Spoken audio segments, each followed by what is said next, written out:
Hi, I'm Mike Woods, Director of the Special Friends Ministry at First Baptist Orlando, and I'm also a parent to two boys who are on the severe end of the autism spectrum. And so I come to you today as somebody who doesn't just talk the talk, but also walks the walk. And I wanted to talk to you a little bit today about your words. I want to share a personal story with you. I remember standing in my kitchen, staring at the garbage can. It was full. In fact, tinfoil was sticking out from the little hinged opening, and it was so packed that you couldn't have squeezed in a soda can, a crushed soda can, much less even a paper napkin. How many times, I thought to myself, have I told him to take out the garbage when it was full? 100, 200, felt like 1,000. And I could feel my body tighten, could feel my teeth clench. And I hollered to my son upstairs, "John, get down here now!" And I could hear his feet thudding, hitting the floor. He was moving pretty quickly. And in a few seconds, he stood there in our kitchen, wide-eyed. He knew that something was up. My voice was loud, angry. How many times have I told you to take out the garbage when it's full?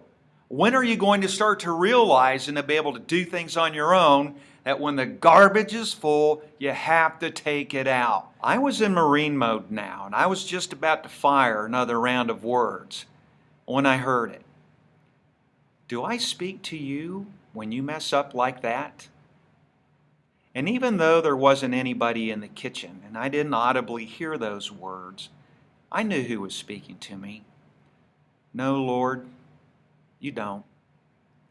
In the 100 or 200 or 1,000 times that you've messed up, do I talk to you like that?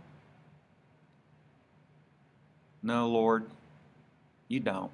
You know, it was another moment in my life where I remembered the incredible power that words have to build our children up. A lot of you can probably remember a time in your life, probably a very specific time, and I hope multiple times that you can remember when your parents spoke to you words of encouragement. Have you ever caught yourself at the end of the day realizing that most of the words that you spoke to your child were negative or critical? I know that I have, and that occurred a lot when they were younger, actually. My boys are 15 now, but when they were 3, 4, 5 years old, I was so focused on the things that they couldn't do. Again, you know, two of my boys are on the severe end of the autism spectrum, and there were so many skill deficits. There were cognitive deficits, there were social deficits. Up until about the age of 4, my boys were nonverbal. There were so many deficits, so many areas of their lives where they were behind. And my focus as a parent was totally honed in on what they weren't doing. And to follow then, so were my words. I often ended up speaking words of correction. Stop. Don't do it like that. No, you don't do it that way. You do it this way. Hey, you've got to do that faster. That's too slow. Think about how many negative comments or words that your child hears in the course of a day, a week, a year, ultimately a lifetime. Our words are powerful, and the Bible is full of that message. And so what I would like to do is just to take the next couple of minutes to talk about and to listen to what God has to say about the power of our words. And in the process of doing that, to discover that what God has to say is just as applicable today to parents of children with special needs and to our life situations and concerning our words, since that's the topic of this presentation, as it's always been throughout the history of God's Word. So I would like to read from Proverbs 18:21, and it says this: life and death, blessing or curse, are in the power of the tongue. Life and death, blessing or curse, are in the power of the tongue. God's telling us in that verse that our words have an opportunity to give life to our children. But that verse also reminds us that our words can also bring death. Death to our child's self-esteem, death to our child's confidence, death to the parent-child relationship. But instead of taking time to dwell on that, let's take time to just talk about that word bless. The Bible reminds us that our words can be used to bless our child. And in the old Hebrew, the word for bless actually meant honor. And it comes from the idea of adding weight or value to somebody. But in the Old Testament times, the value of a coin wasn't determined by the inscription that was on it.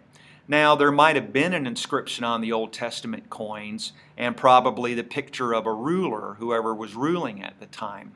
But the actual value of a coin back in those days was actually determined by its weight. And so you would put that coin on a scale.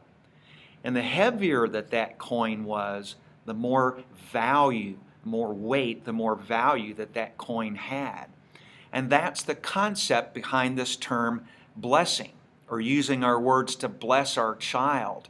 Our words honor our child, they value our child because those types of words give weight to our kids and their value, and we honor them in that sense. And that's that concept of blessing in this verse that we do with our words. So when you bless your child with your words, you are adding value to your child. You're saying to your child that you are of such value to me. And you add weight. You give value to your child's self-esteem, your child's self-confidence, and you strengthen the parent-child relationship. Those words of blessing, the words that you use to bless your child are not based on your child's performance. They're strictly based on your child's value as someone who's made in the image of God. Now in Proverbs 18:21, God also reminds us that our words can be used to curse our child. And that word curse meant something different then in the Hebrew than it does today. When we think of a curse word today, we're thinking of foul language. The Hebrew word for curse in that verse actually meant a trickle, like a trickle of water or a muddy stream. So think about the desert dwellers back in the Old Testament times. You know, they would walk for miles and miles in the hot sun to try to get to a life-giving stream, to get to water that would nourish them and strengthen them and give them life. Can you imagine what they might feel like after walking miles and miles in the hot sun to get to a life-giving stream? And when they get there, the only thing is a little trickle of muddy water. Why is that? Because upstream, somebody dammed that water up or blocked it, put an obstacle in the path so that life-giving waters couldn't flow to that particular point where that person was. That's what curse means. It's not what you say, it's the lack of saying anything, saying any words of blessing to your child. So again, curse doesn't mean cursing your child, it means the lack of saying positive things to your child, because when you don't do that, just like in my example of when I was talking about my boys when they were younger, my focus was so much on what they weren't doing that my words were words of correction. And because those were the only words that I spoke, it literally dammed up life-giving words, or words that could strengthen their self-esteem and their self-confidence in our parent-child relationship. You know, those words were prevented because of what I was focused on, and a lot of times what you focus on determines what words that you use. Now, in light of this, in light of God's truth, what does that mean that you should do? How does the truth of God's Word intersect with your life today? Well, I'm a lot better than I used to be at speaking words of blessing to my kids. I still have my moments, and that's the reason I shared that story with you about my 15-year-old. But I'm way, way, way better than I used to be. And why is that? Because when I came across this verse, I realized that my words weren't bringing life to my children. I wasn't blessing them with my words. I was cursing them. I was preventing life-giving words from getting to them. And so the first step simply is just simply to make a conscious decision to change. If you're in the habit of doing what I mentioned, cursing your kids by preventing giving life-giving words, perhaps because you're so busy in the course of a day that you forget to get around to it. Or in the moment you think about it, but you say, you know what, I'll do that later, and then you forget to get back to it. Or perhaps like myself, you're just so focused on all the things that aren't happening that your words tend to follow those thoughts. You need to make a conscious decision today to be consistent with the truth of God's Word and speaking words of blessing to your child. The second thing that I would encourage you to do is to be consistent about it. Research says that you basically have to do something for 30 days before it becomes a habit. So choose for the next 30 days to begin to speak words of blessing, to bless your child with your words.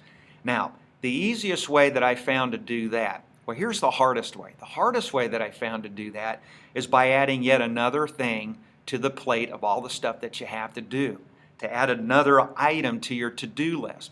And you know why that doesn't work? Because as parents of children with special needs, we have a lot on our plate. There's work, there's school, there's bills, there's laundry, there's dinner, there's getting the car out to get the car fixed, there's the other siblings in the family and the activities that they're involved in. There is just so much to do that the thought of adding something extra to your plate is a lot. And sometimes it can tilt the scales to the point where it just feels overwhelming. Has anybody been there? I know that I have. So here's my thought. A better idea is to simply do this. Make the decision to start using words that will bless your child. What I want you to do is to think about a family routine, a routine that happens in your home, and preferably one that occurs on an everyday basis, all right? For example, in just about every home that I've ever known, to include my own, here's two routines that tend to always happen. Your kids wake up and your kids go to sleep, almost guaranteed. So think about choosing one of those routines. In my house, for example, I've chosen the routine of going to sleep, or what I would call bedtime, to use words that bless my kids.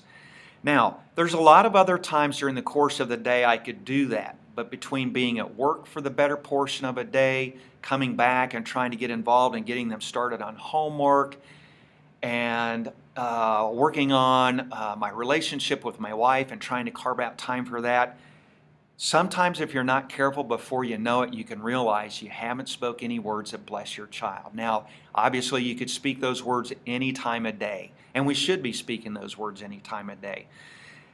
But my backup plan is this: at bedtime, that's an opportunity. It's a routine that occurs on a daily basis. In my house, I'm always involved in the bedtime routine. I have my child's full attention. All right, well, they're on the autism spectrum. Maybe I don't have their full attention. But what I'm saying is, it's one-on-one time with my son.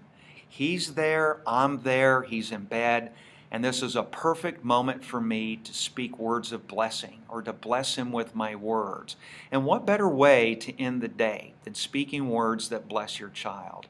So again, it doesn't have to be that particular routine, because maybe in your home, that's a routine where speaking words that bless your child isn't going to be optimal. You might do it at morning time when they wake up. You might do it before you put them on the school bus. You might do it at dinner time, at the table. You might do it when you're transporting them from point A to point B in your vehicle, because that's something that you do every day. There's a routine that occurs in your house every day. Mark that routine as a time where you'll speak words that will bless your child. I want to thank you for taking the time today, the couple of minutes that it took to watch this presentation, to be the parent that you are, to think about how to draw to a closer relationship with God and put His Word to use in your life on a daily basis for yourself or as a parent with your child. And I just wanted to thank you very much for everything that you do as a parent to a child of special needs.